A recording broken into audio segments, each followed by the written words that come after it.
کردم. باری دیگر همدامادگیران میخوام چنین گل عروسکی نازنین برای هر دوی شمایانی عزیز در راه پرپیچ و تابی زندگی عاشقانه را تمنا میکنم.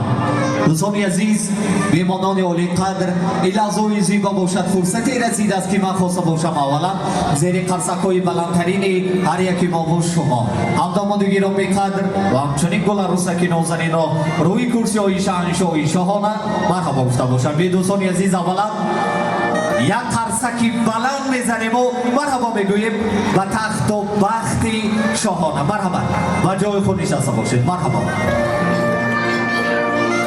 کرته خوشرنگی گلدازی و بردارد عروس، کرته خوشرنگی گلدازی و بردارد عروس، تاقی و روی مالی زردوزی و سر دارد عروس.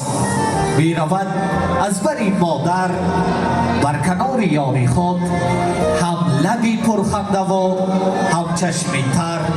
و من دادخانی غفورزاد هستم، همدم همراز شما. دوستان عزیز، میهمانان عالی قدر، امروز در خدمت هر یکی ما و شما آنی که سرود میخواند، سرود امروز را، سرود فردا را، سرود زندگی را، آنی که با صدایش، با سرودش، با نوایش، با هنرش پرده های دلی هر یک مخلصش را با ناخن میتراشد.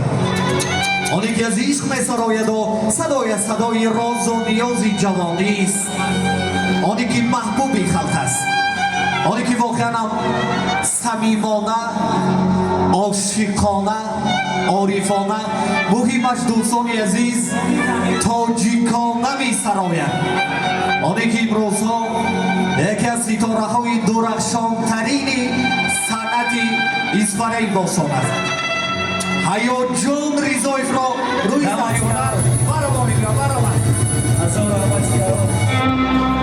مادر جانم، میدانی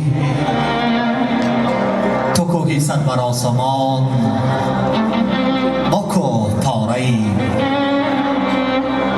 تو کوهی سر بر آسمان، ما کوه پاره ای. تو قله بلندی و ما همچو پاره ای.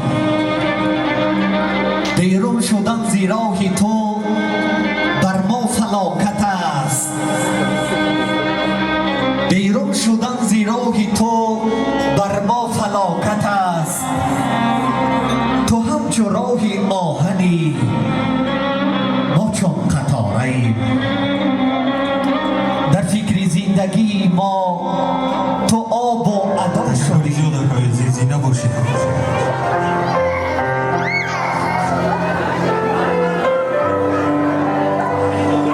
جفتیاری مهربان آید همی، جفتیاری مهربان آید همی، چون بهاری بی خزان آید همی. با روخی پرنور و زیبایش عروس، همچون ماهی آسمان آید همی. جان و تن یک جا میگردد کنان، جان به تن، تن هم به جان آید همی.